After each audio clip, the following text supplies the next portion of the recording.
Judy, great to have you back. Yeah, hi Ivan, how are you doing? Thank you for having me back again. We met in Davos 6 months ago, and 6 months on, the world seems to be much more volatile than anyone anticipated. So how would you advise your clients to set up, to build a resilient portfolio? Yeah, that's a really good question. It was in Davos, we actually spoke about the world being more fragmented. And I think we did talk about the importance of diversification in that conversation already. We remain quite positive on equities because I think if you just look at the earnings of these companies, right, and the continued investment in technology and AI. So we are advising our clients to continue to look for opportunities to enter the market.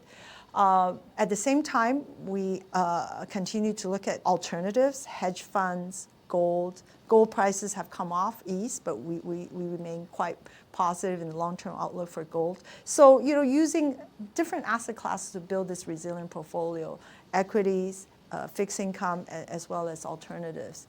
That's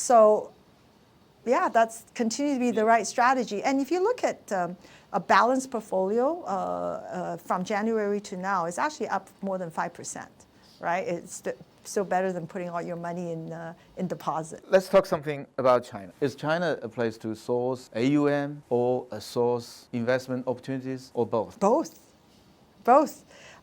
We're here in China. Yeah. You just asked me, the visit of many of our colleagues from the management team to here in China, spending time with our clients, spending time with our colleagues.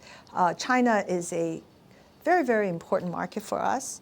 From a wealth management perspective, it is one of the largest market for us, and we continue to invest, not only onshore wealth management, as well as, we do see clients looking for, offshore opportunities, and that's a growth. So it is the AUM story, right? At the same time, in terms of investment opportunities in China, you can't afford to be not participating, right, in the long-term growth story in China, especially if you look at China in terms of innovation, in terms of AI, in terms of advanced manufacturing.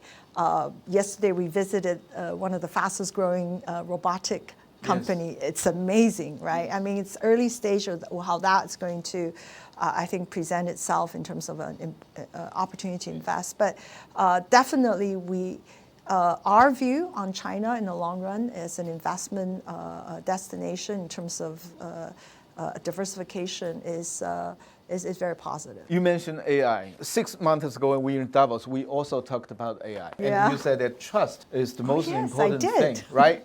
And after we talk, we see the AI scare trade on the market, which means they believe that AI is a disruptive force to disrupt many industries. For example, software companies and wealth management companies. So how do you expect the industry of wealth management or retail banking evolve going forward? I think it's a big opportunity rather than a threat. Yes, it will take away more administrative, more mundane kind of activities. It will create more room, more time for wealth managers and relationship managers to have those trusted conversations, to build relationships, use more that trust and judgment of individual clients' need, and leveraging on AI and what AI insights can bring to then bring those insights and then translate into a set of recommendation advice for the clients. I don't think AI can replace that human relationship and that trust and that judgment, right?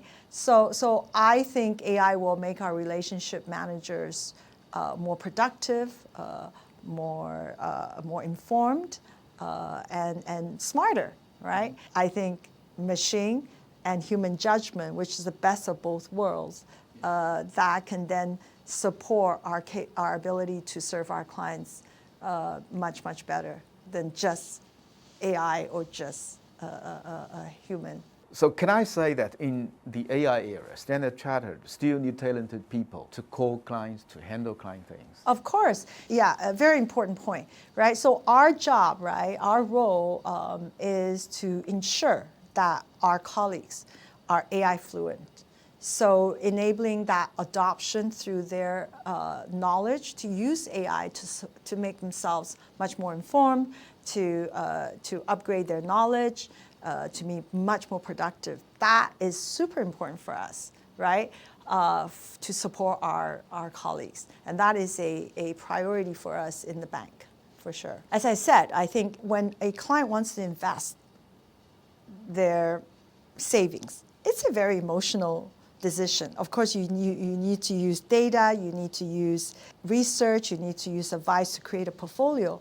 But understanding the client needs, understanding their long-term wealth planning for their family is a process of a relationship, right? That I don't think can be replaced by AI. So I continue to feel that, people in building those relationships, in building those trusts is very important. So thank you, Judy. Thank you, Judy. It's very clear. Thank you very much. Okay, thank you very much.